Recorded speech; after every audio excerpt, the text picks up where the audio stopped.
ਸਤਿ ਸ਼੍ਰੀ ਅਕਾਲ। ਪੰਜਾਬ ਇਸ ਵੇਲੇ ਵੇਖ ਰਹੇ ਹੋ ਤੁਸੀਂ ਤੇ ਮੈਂ ਹਾਂ ਗਗਨਦੀਪ ਸਿੰਘ ਲੈ ਕੇ ਹਾਜ਼ਰ ਹਾਂ ਪੰਜਾਬ ਦੀਆਂ ਤਾਜ਼ਾ ਖਬਰਾਂ। ਸਭ ਤੋਂ ਪਹਿਲਾਂ ਸਿੱਧਾ ਰੁਖ ਕਰਾਂਗੇ ਅੰਨਦਾਤੇ ਦੇ ਸੰਘਰਸ਼ ਦੇ ਵੱਲ। ਕਿਸਾਨਾਂ ਦਾ ਸੰਘਰਸ਼ ਲਗਾਤਾਰ ਜਾਰੀ ਹੈ ਤੇ ਕਿਸਾਨ ਪੰਜਾਬ ਤੋਂ ਲੈ ਕੇ ਹੁਣ ਤੱਕ ਜਦੋਂ ਦਾ ਦਿੱਲੀ ਮੋਰਚਾ ਲੱਗਿਆ ਤਾਂ 90 ਦਿਨ ਦੇ ਕਰੀਬ ਦਾ ਸਮਾਂ ਕਿਸਾਨਾਂ ਨੂੰ ਹੋ ਚੁੱਕਿਆ ਹੈ ਜਦੋਂ ਤੋਂ ਉਹ ਇਹਨਾਂ ਖੇਤੀ ਕਾਨੂੰਨਾਂ ਦੇ ਖਿਲਾਫ ਪ੍ਰਦਰਸ਼ਨ ਕਰ ਰਹੇ ਨੇ। ਸੋ ਕਿਸਾਨਾਂ ਦੀ ਹੁਣ ਮੰਗ ਹੈ ਕਿ ਇਹਨਾਂ ਖੇਤੀ ਕਾਨੂੰਨਾਂ ਨੂੰ ਰੱਦ ਕੀਤਾ ਜਾਵੇ ਤੇ ਕੇਂਦਰ ਸਰਕਾਰ ਦਾ ਕਹਿਣਾ ਹੈ ਕਿ ਇਹਨਾਂ ਦੇ ਵਿੱਚ ਸੋਧ ਹੋ ਸਕਦੀ ਹੈ, ਕਾਨੂੰਨ ਰੱਦ ਨਹੀਂ ਹੋਣਗੇ, ਜਿਸ ਨੂੰ ਲੈ ਕੇ ਰੇੜਕਾ ਲਗਾਤਾਰ ਵਧਦਾ ਜਾ ਰਿਹਾ। ਸੋ ਇਸ ਸਾਰੇ ਮਸਲੇ ਦੇ ਉੱਤੇ ਸੰਗੂ ਬਾਰਡਰ ਦੇ ਉੱਤੇ ਕਿਸਾਨ ਜਥੇਬੰਦੀਆਂ ਨੇ ਮੀਟਿੰਗ ਤੋਂ ਬਾਅਦ ਪ੍ਰੈਸ ਵਾਰਤਾ ਕੀਤੀ ਹੈ ਕਿ ਕੁਝ ਕਹਿਣਾ ਕਿਸਾਨਾਂ ਦਾ ਉਹ ਸੁਣਦੇ ਹਾਂ। ਜਿਵੇਂ ਸਰਕਾਰ ਅਗਰ ਸਰਕਾਰ ਸਿਆਣੀ ਹੋਵੇ ਤਾਂ ਸਰਕਾਰ ਨੂੰ ਇਹ ਮੰਗ ਮੰਨ ਲੈਣੀ ਚਾਹੀਦੀ ਹੈ। ਤੁਸੀਂ ਰੋਜ਼ ਦੇਖ ਰਹੇ ਹੋ ਸਾਨੂੰ ਦੇਸ਼ਾਂ ਵਿਦੇਸ਼ਾਂ ਦੇ ਵਿੱਚੋਂ ਬਹੁਤ ਵੱਡੀ ਪੱਧਰ ਦੇ ਉੱਤੇ ਸਮਰਥਨ ਮਿਲ ਰਿਹਾ ਹੈ ਔਰ ਮੈਨੂੰ ਜਿੱਥੋਂ ਤੱਕ ਉਮੀਦ ਲੱਗਦੀ ਹੈ ਕਿ ਇਹ ਸਰਕਾਰ ਨੂੰ ਇਹ ਜਨ ਅੰਦੋਲਨ ਬਣ ਗਿਆ। ਸਾਡੇ ਆਮ ਔਰਤਾਂ, ਸਾਡੇ ਆਮ ਪਰਿਵਾਰ, ਆਮ ਲੋਕ ਜਿਨ੍ਹਾਂ ਦਾ ਖੇਤੀ ਨਾਲ ਦੂਰ ਦਾ ਵੀ ਵਾਸਤਾ ਨਹੀਂ, ਉਹ ਅੱਜ ਇਸ ਅੰਦੋਲਨ ਦੇ ਵਿੱਚ ਸ਼ਾਮਲ ਹੋ ਰਹੇ ਨੇ। ਤਾਂ ਇਹ ਇੱਕ ਜਨ ਅੰਦੋਲਨ ਹੈ। ਇਹ ਜਨ ਅੰਦੋਲਨ ਤੋਂ ਸਰਕਾਰ ਨੂੰ ਸਬਕ ਸਿੱਖ ਲੈਣਾ ਚਾਹੀਦਾ। ਇਕੱਲੇ MSP ਦੀ ਮੰਗ ਨਹੀਂ ਹੈ। ਸਾਡੀ ਮੇਨ ਮੰਗ ਕੀ ਹੈ? ਸਾਡੀ ਮੇਨ ਮੰਗ ਹੈ ਕਿ ਇਹ ਜਿਹੜੇ ਤਿੰਨੇ ਕਾਨੂੰਨ ਰੱਦ ਹੋਣ। ਉਸ ਤੋਂ ਅੱਗੇ ਜਾ ਕੇ MSP ਦੀ ਗੱਲ ਹੈ।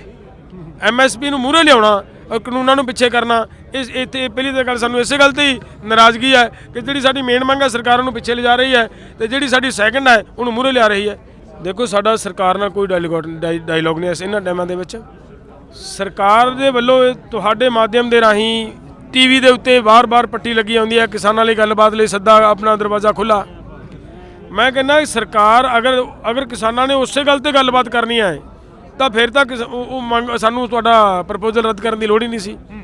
ਉਹ ਪ੍ਰਪੋਜ਼ਲ ਰੱਦ ਹੋ ਚੁੱਕੀ ਹੈ ਤਾਂ ਉਸ ਪ੍ਰਪੋਜ਼ਲ ਦੇ ਉੱਤੇ ਕਿਸੇ ਤਰ੍ਹਾਂ ਵੀ ਗੱਲਬਾਤ ਕਰਨ ਦੀ ਕੋਈ ਤੁਕੜੀ ਬਣਦੀ ਸਰਕਾਰ ਅੱਗੇ ਮਤਲਬ ਨਵੀਂ ਚੀਜ਼ ਲੈ ਕੇ ਆ। ਇਸੇ ਹੀ ਗੱਲ ਦੇ ਉੱਤੇ ਬਹੁਤ ਵਾਰ ਸਾਡਾ ਜਦੋਂ ਸਾਡੇ ਆਮ ਭਾਸ਼ਣ ਤੇ ਆਮ ਬਹਿਸ ਹੁੰਦੀ ਹੈ ਉਦੋਂ ਇਸੇ ਗੱਲ ਤੇ ਹੁੰਦੀ ਹੈ ਕਿ ਜੇ ਤੁਸੀਂ ਮਤਲਬ ਤੁਹਾਡੇ ਕਾਨੂੰਨ ਬਹੁਤ ਚੰਗੇ ਹੈ ਤਾਂ ਪਹਿਲਾਂ ਬਿਹਾਰ ਦੇ ਕਿਸਾਨਾਂ ਨੂੰ ਸਮਰੱਥ ਕਰ लो, ਉਹਨਾਂ ਨੂੰ ਠੀਕ ਕਰ लो।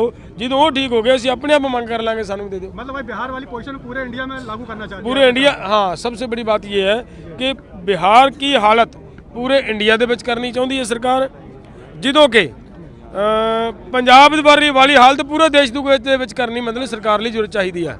ਉਧਰ ਖੇਤੀ ਕਾਨੂੰਨਾਂ ਨੂੰ ਲੈ ਕੇ ਪੰਜਾਬੀ ਏਕਤਾ ਪਾਰਟੀ ਦੇ ਪ੍ਰਧਾਨ ਸੁਖਪਾਲ ਸਿੰਘ ਖਹਿਰਾ ਦੇ ਵੱਲੋਂ ਵੀ ਪ੍ਰੈਸ ਕਾਨਫਰੰਸ ਕੀਤੀ ਗਈ ਹੈ, ਜਿਸ ਦੇ ਵਿੱਚ ਉਹਨਾਂ ਇੱਕ ਸੁਝਾਅ ਜੋ ਕੇਂਦਰ ਸਰਕਾਰ ਨੂੰ ਦਿੱਤਾ। ਉਹਨਾਂ ਦਾ ਕਹਿਣਾ ਹੈ ਕਿ ਇੱਕ ਰਾਏਸ਼ੁਮਾਰੀ ਕਰਾਈ ਜਾਵੇ, ਭਾਵ ਕਿ ਇੱਕ ਰੈਫਰੈਂਡਮ ਕਰਾਇਆ ਜਾਵੇ ਜਿਸ ਦੇ ਵਿੱਚ ਆਮ ਲੋਕਾਂ ਦੀ ਗੱਲ ਜਾਣੀ ਜਾਵੇ, ਜਿਸ ਤੋਂ ਬਾਅਦ ਦੁੱਧ ਦਾ ਦੁੱਧ, ਪਾਣੀ ਦਾ ਪਾਣੀ ਹੋ ਜਾਵੇਗਾ ਤੇ ਇਹਨਾਂ ਖੇਤੀ ਕਾਨੂੰਨਾਂ ਦੇ ਰੇੜਕੇ ਤੋਂ ਸਭ ਨੂੰ ਨਿਜਾਤ ਮਿਲ ਜਾਵੇਗੀ। ਸੁਖਪਾਲ ਸਿੰਘ ਖਹਿਰਾ ਨੇ ਹੋਰ ਕੀ ਕੁਝ ਇਸ ਪ੍ਰੈਸ ਕਾਨਫਰੰਸ ਦੇ ਵਿੱਚ ਕਿਹਾ, ਉਹ ਸੁਣਦੇ ਹਾਂ। 6 ਰਾਉਂਡਸ ਆਫ ਟਾਕਸ ਹੋ ਚੁੱਕੀਆਂ, ਕਿਸੇ ਕਨਕਲੂਜਨ ਤੇ ਨਹੀਂ ਪਹੁੰਚ ਸਕੀ। ਇਹਨਾਂ ਹਾਲਾਤਾਂ ਵਿੱਚ ਮੈਂ ਸਿਰਫ ਅਸੀਂ ਕਹਿਣਾ ਚਾਹੁੰਦੇ ਹਾਂ ਕਿ ਇੱਕ ਬੜਾ ਵਾਜਬ ਤੇ ਬਹੁਤ ਪੀਸਫੁਲ ਤੇ ਬਹੁਤ ਡੈਮੋਕ੍ਰੈਟਿਕ ਤਰੀਕਾ ਕਿਸੇ ਵੀ ਇਸ਼ੂ ਨੂੰ ਸੈਟਲ ਕਰਨ ਦਾ ਅੱਜ ਦੇ ਮਾਡਰਨ ਯੁੱਗ ਵਿੱਚ, ਬੈਲਟ ਦੇ ਯੁੱਗ ਵਿੱਚ, ਡੈਮੋਕ੍ਰੇਸੀ ਵਿੱਚ ਹੈ। ਉਹ ਉਸ ਮਸਲੇ ਨੂੰ ਹੱਲ ਕਰਨ ਦਾ ਤਰੀਕਾ ਕੇਵਲ ਤੇ ਕੇਵਲ ਹੁਣ ਰੈਫਰੈਂਡਮ ਬਾਕੀ ਹੈ, ਰਾਏਸ਼ੁਮਾਰੀ ਬਾਕੀ ਹੈ, ਜਨਮਤ। ਮੈਂ ਇੱਕ ਚਿੱਠੀ ਲਿਖ ਕੇ ਆਪਣੇ ਦੇਸ਼ ਦੇ ਪ੍ਰਾਈਮ ਮਿਨਿਸਟਰ ਨੂੰ ਅਸੀਂ ਭੇਜ ਰਹੇ ਹਾਂ ਔਰ ਮੈਂ ਇਹ ਕਹਿਣਾ ਚਾਹੁੰਦਾ ਕਿ ਇਹਦੇ ਨਾਲੋਂ ਸ਼ਾਂਤਮਈ ਢੰਗ ਨਹੀਂ ਹੋ ਸਕਦਾ ਕਿਸੇ ਵੀ ਮਸਲੇ ਨੂੰ ਹੱਲ ਕਰਨ ਦੀ। ਔਰ ਰੈਫਰੈਂਡਮ ਦੀ ਵਜ਼ਾਹਤ ਇਸ ਲਈ ਮੈਂ ਕਰ ਰਿਹਾ ਹਾਂ ਕਿਉਂਕਿ BJP ਅਕਸਰ ਕਹਿ ਰਹੀ ਆ, ਅੱਜ ਤੱਕ ਕਹਿ ਰਹੀ ਆ ਕਿ ਜਿਹੜੇ ਅਸੀਂ ਇਹ 3 ਕਾਨੂੰਨ ਬਣਾਏ ਨੇ ਇਹ ਕਿਸਾਨ ਹਿਤੈਸ਼ੀ ਆ, ਇਹ ਦੇਸ਼ ਦੇ ਹਿੱਤ ਵਿੱਚ ਨੇ, ਇਹ ਪੰਜਾਬ ਦੇ ਕਿਸਾਨਾਂ ਦੇ ਵਾਸਤੇ ਭਲੇ ਦੀ ਗੱਲ ਆ।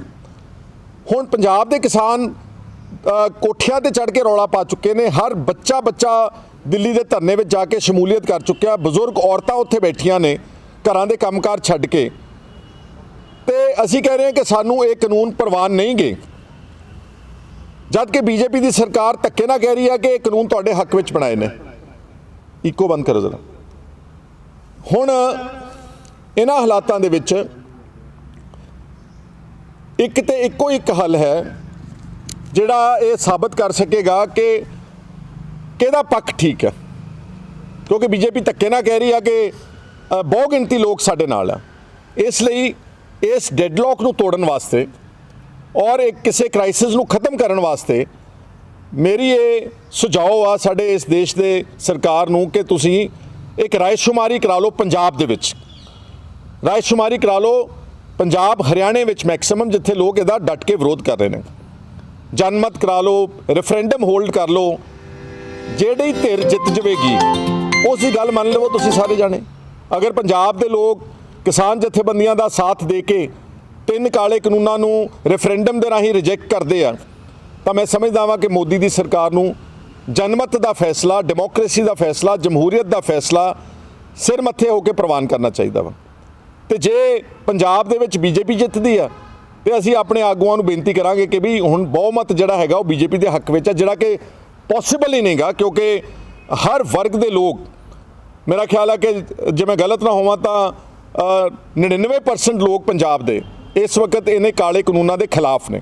ਸ਼੍ਰੋਮਣੀ ਅਕਾਲੀ ਦਲ ਦੇ ਪ੍ਰਧਾਨ ਸੁਖਵੀਰ ਸਿੰਘ ਬਾਦਲ ਦੇ ਵੱਲੋਂ ਭਾਜਪਾ ਨੂੰ ਲੈ ਕੇ ਵਿਵਾਦਤ ਟਿੱਪਣੀ ਕਰ ਦਿੱਤੀ ਗਈ ਹੈ। ਸੁਖਵੀਰ ਸਿੰਘ ਬਾਦਲ ਨੇ ਭਾਜਪਾ ਨੂੰ ਟੁਕੜੇ ਗੈਂਗ ਦੇ ਨਾਲ ਸੰਬੋਧਨ ਕੀਤਾ ਹੈ, ਜਿਸ ਤੋਂ ਬਾਅਦ ਇਸ ਬਿਆਨ ਨੂੰ ਲੈ ਕੇ ਸਿਆਸਤ ਕਰਮਾਈ ਅਤੇ ਭਾਜਪਾ ਦੇ ਪ੍ਰਤੀਕਰਮ ਵੀ ਇਸ ਦੇ ਉੱਤੇ ਆਉਣੇ ਸ਼ੁਰੂ ਹੋ ਚੁੱਕੇ ਨੇ। ਪਹਿਲਾਂ ਸੁਖਵੀਰ ਸਿੰਘ ਬਾਦਲ ਦਾ ਬਿਆਨ ਸੁਣਾਉਂਦੇ ਹਾਂ ਤੇ ਉਸ ਤੋਂ ਬਾਅਦ ਭਾਜਪਾ ਦੇ ਸਪੋਕਸਪਰਸਨ ਅਨਿਲ ਸਰੀਨ ਦਾ ਕੀ ਕੁਝ ਕਹਿਣਾ ਉਹ ਵੀ ਸੁਣਾਵਾਂਗੇ। ਲੋਕਾਂ ਵਿੱਚ ਜੋ ਜਜ਼ਬਾਤ ਸੁਣਨ ਦੀ ਲੋੜ ਹੈ, ਆ ਇੱਕ ਜਜ਼ਬਾਤ ਹੈ ਪੰਜਾਬੀਆਂ ਤੇ ਦੇਸ਼ ਦੇ ਅੰਦਾਜ਼ਾ ਦੇ। ਆਪਾਂ ਨਾਰਾ ਕੀ ਹੁੰਦਾ ਸੀ, ਜੈ ਜਵਾਨ ਜੈ ਕਿਸਾਨ। ਹੁਣ ਜਵਾਨ ਵੀ ਅੰਦੋਲਨ ਚ ਆ ਗਿਆ ਤੇ ਕਿਸਾਨ ਵੀ ਆ ਗਿਆ। ਇਹ ਤੋਂ ਵੱਧ ਕੀ ਚਾਹੀਦਾ ਤੁਹਾਨੂੰ? ਬੀਜੇਪੀ ਸਰਕਾਰ ਆਪਣੇ ਹੰਕਾਰੀ ਐਟੀਟਿਊਡ ਤੋਂ ਪਿੱਛੇ ਹਟ ਕੇ ਉਹਨਾਂ ਨੂੰ ਗੱਲ ਸੁਣਨੀ ਚਾਹੀਦੀ ਹੈ।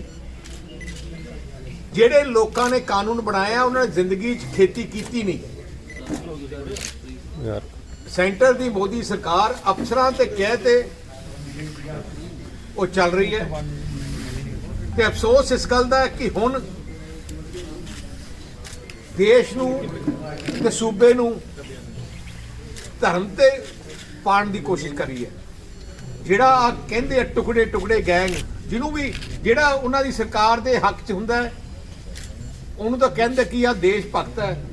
ਜਿਹੜਾ ਸਰਕਾਰ ਦੇ ਹੱਕ 'ਚ ਨਹੀਂ ਹੁੰਦਾ ਉਹਨੂੰ ਕਹਿੰਦੇ ਆ ਟੁਕੜੇ ਗੈਂਗ। ਸਹੀ ਮੈਨੇ ਤੇ ਅਸਲੀ ਟੁਕੜੇ ਗੈਂਗ ਬੀਜੇਪੀ ਹੈ। ਤੇ ਹੁਣ ਸੁਖਵੀਰ ਬਾਦਲ ਦੇ ਇਸ ਬਿਆਨ ਦੇ ਉੱਤੇ ਭਾਜਪਾ ਆਗੂ ਦਾ ਕੀ ਪ੍ਰਤੀਕਰਮ ਆਓ ਸੁਣਦੇ ਹਾਂ। ਅਕਾਲੀ ਦਲ ਦੇ ਪ੍ਰਧਾਨ ਸਰਦਾਰ ਸੁਖਬੀਰ ਸਿੰਘ ਬਾਦਲ ਨੇ ਅੱਜ ਜਿਹੜਾ ਬਿਆਨ ਦਿੱਤਾ ਹੈ ਇਹ ਬਹੁਤ ਹੀ ਮੰਦਭਾਗਾ ਹੈ ਤੇ ਦੁਖਦਾਈ ਹੈ। ਮੈਨੂੰ ਤਾਂ ਇਹ ਨਹੀਂ ਸਮਝ ਆਉਂਦੀ ਕਿ 1997 ਤੋਂ ਲਗਾਤਾਰ ਬੀਜੇਪੀ ਨਾਲ ਨੂੰਹ ਮਾਸ ਦਾ ਰਿਸ਼ਤਾ ਕਹਿਣ ਵਾਲੇ, ਪੰਜਾਬ ਦੇ ਵਿੱਚ ਭਾਈਚਾਰੇ ਦੀ ਗਰੰਟੀ ਕਹਿਣ ਵਾਲੇ ਔਰ ਅਮਨ ਔਰ ਸ਼ਾਂਤੀ ਦੀ ਪੈਰਵੀ ਕਰਨ ਵਾਲਾ ਗੱਠਜੋੜ ਕਹਿਣ ਵਾਲੇ ਸੁਖਵੀਰ ਸਿੰਘ ਬਾਦਲ ਅੱਜ ਕਿਹੜੀ ਭਾਸ਼ਾ ਬੋਲਦੇ ਨੇ। ਜਿਸ ਤਰੀਕੇ ਨਾਲ ਪੰਜਾਬ ਦੀ ਜਨਤਾ ਨੇ ਇਹਨਾਂ ਨੂੰ ਦੁਤਕਾਰ ਦਿੱਤਾ, ਇਹ ਉਸ ਹਤਾਸ਼ਾ ਔਰ ਨਿਰਾਸ਼ਾ ਦੀ ਝਲਕ ਹੈ। ਅੱਜ ਭਾਰਤੀ ਜਨਤਾ ਪਾਰਟੀ ਨੂੰ ਟੁਕੜੇ ਗੈਂਗ ਦਿਖਦੀ ਹੈ। ਅੱਜ ਇਹ ਆਪਣੇ ਆਪ ਨੂੰ ਪੰਜਾਬੀਆਂ ਦੇ ਹਮਦਰਦ ਖਾਣਾ ਚਾਹੁੰਦੇ ਨੇ। ਸੁਖਵੀਰ ਸਿੰਘ ਬਾਦਲ ਜੀ, ਜਿਹੜਾ ਆਪਣਾ ਪਿਛੋਕੜ ਦੇਖ ਕੇ ਦੇਖ ਲਓ। ਇੰਨੇ ਸਾਲ ਇਕੱਠੇ ਬਿਤਾਏ ਨੇ ਔਰ ਕੀ ਸ਼ਬਦ ਤੁਸੀਂ ਬੋਲੇ 3 ਮਹੀਨੇ ਪਹਿਲਾਂ ਤੱਕ, ਤੁਹਾਨੂੰ ਉਹ ਵੀ ਚੇਤਾ ਹੋਣੇ ਚਾਹੀਦੇ ਨੇ। ਮੈਂ ਇਸ ਤੋਂ ਜ਼ਿਆਦਾ ਕੁਝ ਨਹੀਂ ਕਹਿਣਾ ਚਾਹੁੰਦਾ, ਕਿਉਂਕਿ ਜੇ ਕੁਝ ਕਹਾਂਗੇ ਤਾਂ ਗੱਲ ਬਹੁਤ ਦੂਰ ਤੱਕ ਜਾਏਗੀ ਔਰ ਤੁਹਾਨੂੰ ਸੋਚ ਸਮਝ ਕੇ ਬੋਲਣਾ ਚਾਹੀਦਾ। ਮੇਰੀ ਸਿਰਫ ਇੰਨੀ ਬੇਨਤੀ ਹੈ। ਉਧਰ ਖੇਤੀ ਕਾਨੂੰਨਾਂ ਨੂੰ ਲੈ ਕੇ ਦੇਸ਼ ਦੇ ਪ੍ਰਧਾਨ ਮੰਤਰੀ ਨਰਿੰਦਰ ਮੋਦੀ ਦਾ ਬਿਆਨ ਹੈ। ਉਹਨਾਂ ਦਾ ਕਹਿਣਾ ਹੈ ਕਿ ਕਾਨੂੰਨ ਕਿਸਾਨਾਂ ਦੇ ਹਿੱਤ ਦੇ ਵਿੱਚ ਨੇ ਤੇ ਕਿਸਾਨਾਂ ਨੂੰ ਭਰਮਾਇਆ ਜਾ ਰਿਹਾ ਵਿਰੋਧੀ ਧਿਰਾਂ ਦੇ ਵੱਲੋਂ। ਸੋ ਕਿਸਾਨ ਹੱਕ ਦੇ ਵਿੱਚ ਇਹਨਾਂ ਕਾਨੂੰਨਾਂ ਨੂੰ ਇਸੇ ਤਰ੍ਹਾਂ ਲਾਗੂ ਰੱਖਣ ਦੀ ਵੀ ਗੱਲ ਪ੍ਰਧਾਨ ਮੰਤਰੀ ਨਰਿੰਦਰ ਮੋਦੀ ਨੇ ਕੀਤੀ ਹੈ। दिल्ली के आसपास किसानों को भ्रमित करने की बड़ी साजिश चल रही है।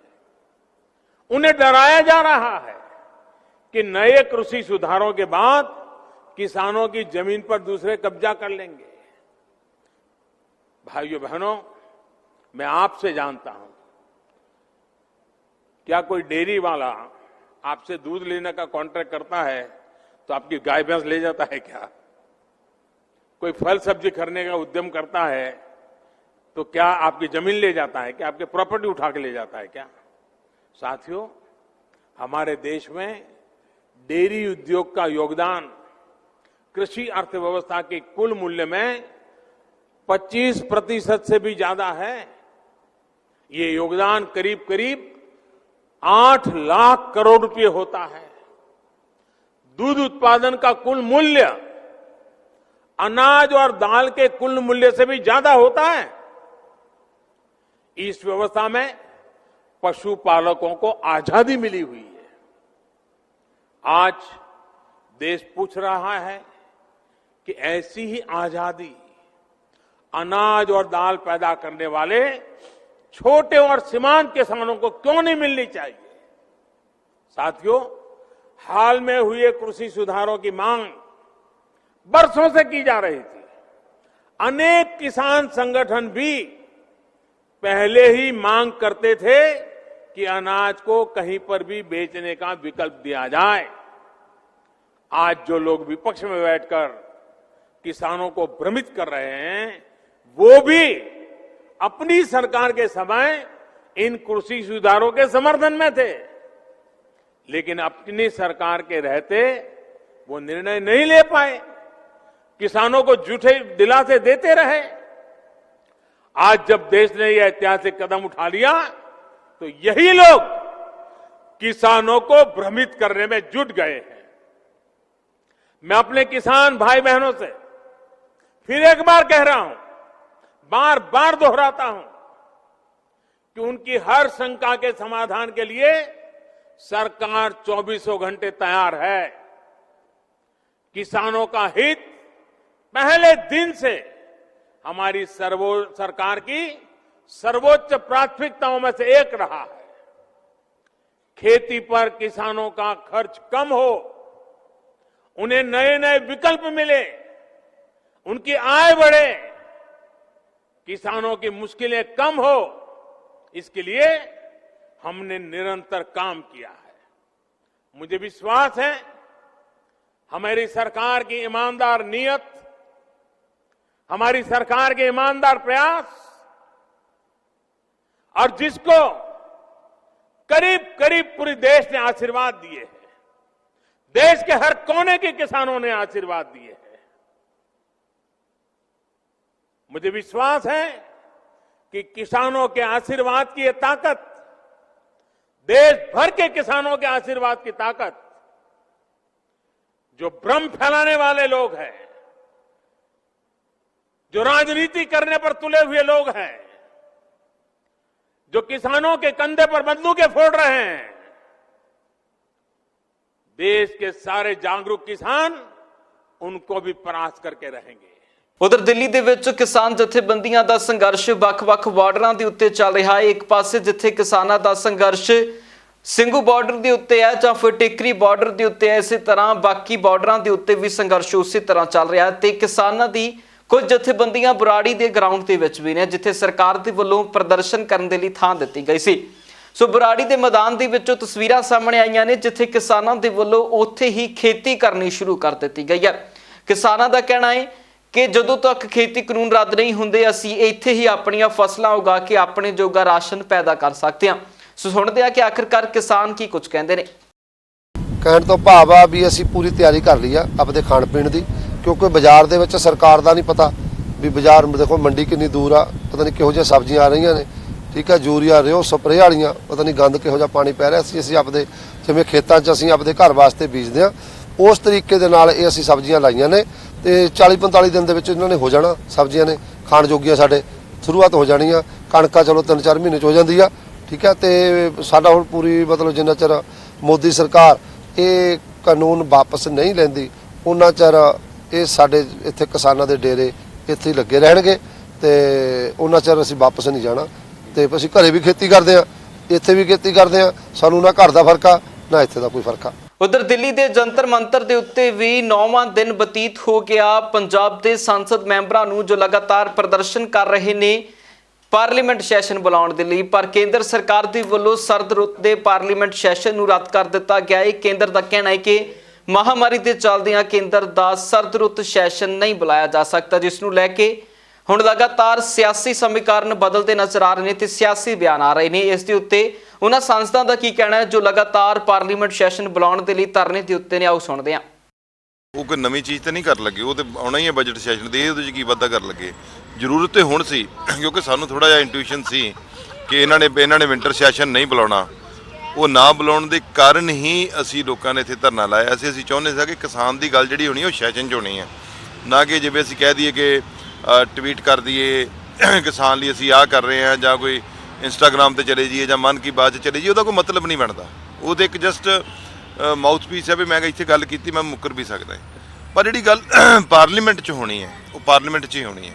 ਸੋ ਅਸੀਂ ਚਾਹੁੰਦੇ ਹਾਂ ਕਿ ਸਰਕਾਰ ਸੈਸ਼ਨ ਬੁਲਾਉਂਦੀ ਔਰ ਪਾਰਲੀਮੈਂਟ 'ਚ ਪ੍ਰਧਾਨ ਮੰਤਰੀ ਜਵਾਬ ਦਿੰਦੇ, ਇਹਨਾਂ ਦੇ ਕ੍ਰਿਸ਼ੀ ਮੰਤਰੀ ਦਿੰਦੇ, ਜਿਹੜੇ ਉਦੋਂ ਪਾਰਲੀਮੈਂਟ 'ਚ ਇੱਕ ਟੋਕ ਕੇ ਕਹਿੰਦੇ ਸੀ ਕਿ ਸੈਸ਼ਨ ਬਿੱਲ ਬਹੁਤ ਵਧੀਆ। ਹੁਣ ਕਿਸਾਨਾਂ ਦੇ ਅੱਗੇ ਗੱਲਾਂ ਮੰਨੀਆਂ, ਗਲਤੀਆਂ ਮੰਨੀਆਂ, ਸਾਡੇ ਤੋਂ ਗਲਤੀਆਂ ਹੋਈਆਂ। ਜੇ ਉਦੋਂ ਇਹ ਮੰਨ ਜਾਂਦੇ, ਡੈਮੋਕ੍ਰੇਸੀ ਦਾ ਧਿਆਨ ਰੱਖਦੇ, ਇਹ ਘੱਟੋ ਘੱਟ ਸਟੈਂਡਿੰਗ ਕਮੇਟੀ ਨੂੰ ਬਿੱਲ ਭੇਜ ਸਕਦੇ ਸੀ। ਸਟੈਂਡਿੰਗ ਕਮੇਟੀ ਕੋਲ ਜਾਂਦਾ, ਉੱਥੇ ਜਾ ਕੇ ਕਿਸਾਨਾਂ ਨੂੰ ਬੁਲਾਉਂਦੇ, ਉੱਥੇ ਐਕਸਪਰਟ ਦੀਆਂ ਗੱਲਾਂ ਹੁੰਦੀਆਂ, ਉੱਥੇ ਤੇ ਡਿਬੇਟ ਹੁੰਦੀ, ਫਿਰ ਬਾਅਦ 'ਚ ਆ ਜਾਂਦਾ। ਪਰ ਇਹ ਇੰਨਾ ਵੱਡੇ ਫੈਸਲੇ ਲੈ ਲੈਂਦੇ ਆ ਔਰ ਬਿਲਕੁਲ ਅਨਐਲਾਨੀ ਹੋਈ ਐਮਰਜੈਂਸੀ ਆ ਦੇਸ਼ ਦੇ ਵਿੱਚ। ਕੋਈ ਸੁਣਨਾ ਨਹੀਂ, ਕਿਸੇ ਦੀ ਗੱਲ ਤੇ ਧਿਆਨ ਨਹੀਂ ਦੇਣਾ, ਜੋ ਮਨ 'ਚ ਹੈ ਉਹੀ ਕਰਨਾ ਹੈ। ਕੋਈ ਸੰਵਿਧਾਨ ਦੀਆਂ ਧੱਜੀਆਂ ਉਡਾ ਦਿੱਤੀਆਂ ਇਹਨਾਂ ਨੇ, ਸੰਵਿਧਾਨ ਨੂੰ ਤਾਂ ਮੰਨਦੇ ਹੀ ਨਹੀਂ ਹੈ। ਜਿਹੜਾ ਵਿੰਟਰ ਸੈਸ਼ਨ ਨਾ ਸੱਦਣ ਦਾ ਇੱਕ ਰੀਜ਼ਨ ਦਿੱਤਾ ਵਾ ਕੋਵਿਡ ਦੀ ਬਿਮਾਰੀ। ਜਦੋਂ ਇਹਨਾਂ ਬਿਹਾਰ ਇਲੈਕਸ਼ਨ 'ਚ 50-50 ਹਜ਼ਾਰ ਦਾ ਇਕੱਠ ਕਰਨਾ ਹੁੰਦਾ, ਉਦੋਂ ਕੋਵਿਡ ਕਿੱਥੇ? ਜਦੋਂ ਇਹਨਾਂ ਹੈਦਰਾਬਾਦ ਮਿਊਨਿਸਪਲ ਕਾਰਪੋਰੇਸ਼ਨ ਦੀ ਇਲੈਕਸ਼ਨ ਦਾ ਪ੍ਰਚਾਰ ਕਰਦਾ ਹੁੰਦਾ, ਉਦੋਂ ਕਰੋਨਾ ਨਹੀਂ ਦਿਖਦਾ। ਜਦੋਂ ਬੰਗਾਲ ਦੇ ਵਿੱਚ ਜਾ ਕੇ ਰੈਲੀਆਂ ਕਰਦੀਆਂ, ਬੰਗਾਲ ਦੀ ਸਰਕਾਰ ਨੂੰ ਸਥਿਰ ਕਰਦਾ, ਉਦੋਂ ਕਰੋਨਾ ਕਿਉਂ ਨਹੀਂ ਇਹਨਾਂ ਨੂੰ ਦਿਸਦਾ? ਜਦੋਂ ਕਿਸਾਨ ਦੀ ਮੰਗ ਮੰਨਣ ਦੀ ਗੱਲ ਆਉਂਦੀ ਆ, ਉਦੋਂ ਇਹਨਾਂ ਨੂੰ ਕਰੋਨਾ ਦਿਖ ਜਾਂਦਾ। ਜਿੰਨੀ ਦੇਰ ਸਾਡੀ ਮੰਗ, ਇੱਕ ਤਾਂ ਵਿੰਟਰ ਸੈਸ਼ਨ ਬੁਲਾਉਣ ਦੀ, ਦੂਸਰੀ ਸਾਡੀ ਜਿਹੜੀ ਮੰਗ ਸੀਗੀ ਉਹ ਕਿਸਾਨ ਦੇ ਬਿੱਲ ਰੱਦ ਕਰਾਉਣ ਦੀ ਵੀ ਸੀ। ਪਰ ਜਿੰਨੀ ਦੇਰ ਕਿਸਾਨ ਬਾਰਡਰ ਤੇ ਬੈਠਾ, ਅਸੀਂ ਇੱਥੇ ਬਹਿ ਕੇ ਆਪਣਾ ਧਰਨਾ ਜਾਰੀ ਰੱਖ। ਹਰਿਆਣੇ ਦੇ ਸੰਸਦਾਂ ਦੇ ਵੱਲੋਂ ਇੱਕ ਹੋਰ ਪ੍ਰੈਸ ਕਾਨਫਰੰਸ ਕੀਤੀ ਗਈ ਹੈ, ਜਿਸ ਦੇ ਵਿੱਚ ਪੰਜਾਬ ਅਤੇ ਹਰਿਆਣਾ ਸੂਬੇ ਦੀਆਂ ਪਾਣੀ ਦੀਆਂ ਮੁਸ਼ਕਲਾਂ ਖਤਮ ਹੋਣ ਦੀ ਗੱਲ ਹੋਈ ਹੈ। ਕਿ ਕੁਝ ਕਹਿਣਾ ਇਹਨਾਂ ਆਗੂਆਂ ਦਾ ਸੁਣਦੇ ਹਾਂ।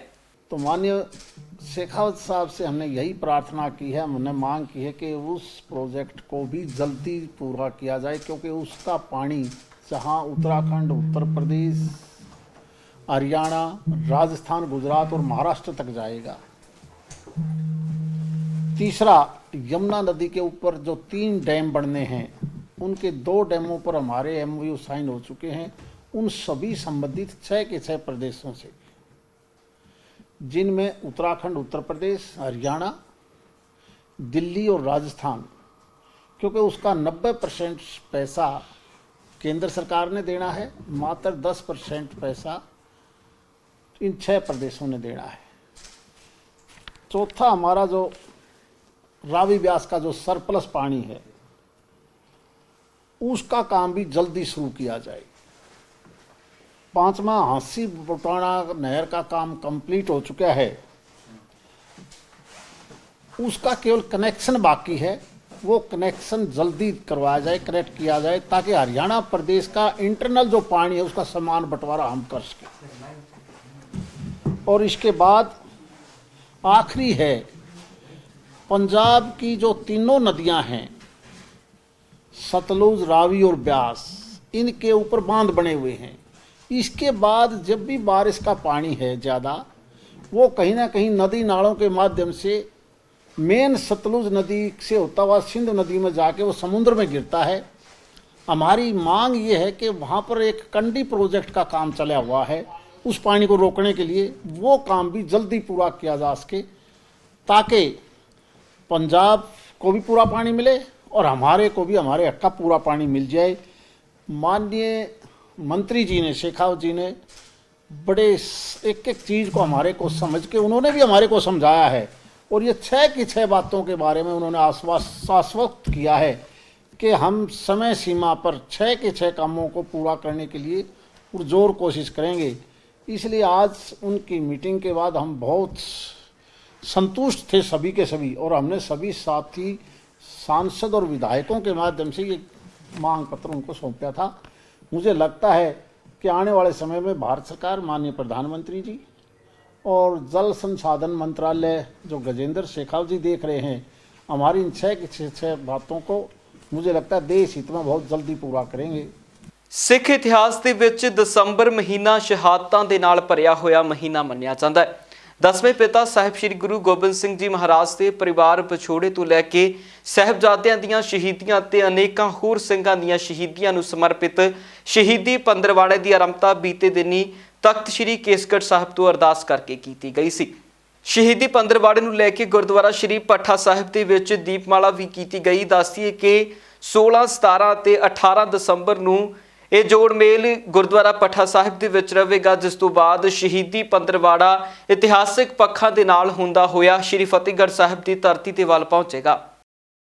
ਜਿਹੜੀ ਗੱਲ ਲੈ ਕੇ ਅੱਜ ਇੱਕ ਕਿਸਾਨ ਤੁਰਿਆ ਹੈ, ਸਾਡੀ ਡੈਮੋਕ੍ਰੇਸੀ ਦਾ ਜੋ ਕਤਲ ਹੋ ਰਿਹਾ ਹੈ, ਸਾਡੇ ਵੱਧ ਅਧਿਕਾਰਾਂ ਦਾ ਜੋ ਅੱਜ ਘਾਣ ਹੋ ਰਿਹਾ ਹੈ, ਉਹਦੇ ਵਾਸਤੇ ਸਾਰੇ ਸੰਸਾਰ ਦੇ ਲੋਕ ਇਕਜੁੱਟ ਹੋ ਗਏ, ਕਿਉਂਕਿ ਅਸੀਂ ਹਮੇਸ਼ਾ ਹੀ ਉਹਨਾਂ ਜ਼ੁਲਮ ਦੇ ਖਿਲਾਫ ਜੇ ਸਿੱਧਕ ਦਲੀਲ ਨਾਲ ਲੜਾਈ ਲੜਾਂਗੇ, ਜੋ ਗੁਰੂ ਗੋਬਿੰਦ ਸਿੰਘ ਨੇ ਸਾਨੂੰ ਪੈਗਾਮ ਦਿੱਤਾ ਹੈ ਕਿ ਅਸੀਂ ਸਾਰੇ ਇਕੱਤਰ ਹੋ ਕੇ ਲੜਾਈ ਲਵਾਂਗੇ, ਏਕਤਾ ਵਿੱਚ ਰਵਾਂਗੇ ਤੇ ਅਸੀਂ ਲੜਾਈ 'ਚ ਮਿਸ਼ਨ ਵਿੱਚ ਅਸੀਂ ਕਾਮਯਾਬ ਹੋਵਾਂਗੇ। ਸੋ ਮੈਂ ਸਮਝਦੀ ਹਾਂ ਕਿ ਅੱਜ ਮੋਦੀ ਸਾਹਿਬ ਨੂੰ ਇਹ ਦੇਖ ਲੈਣਾ ਚਾਹੀਦਾ ਹੈ ਕਿ ਇਹ ਸੰਸਾਰ ਦੇ ਲੋਕਾਂ ਵਿੱਚ ਗੱਲ ਇੱਕ ਬਾਤ ਆ ਗਈ ਹੈ। ਪੰਜਾਬ ਇਸ ਵੇਲੇ ਦੇ ਵਿੱਚ ਫਿਲਹਾਲ ਦੇ ਲਈ ਨਹੀਂ, ਫਿਰ ਮੁੜ ਹਾਜ਼ਰ ਹੁੰਨੇ ਆ ਨਵੀਆਂ ਤੇ ਤਾਜ਼ਾ ਅਪਡੇਟਸ ਦੇ ਨਾਲ। ਤਦ ਤੱਕ ਲਈ ਮੈਨੂੰ ਦਿਓ ਇਜਾਜ਼ਤ। ਧੰਨਵਾਦ।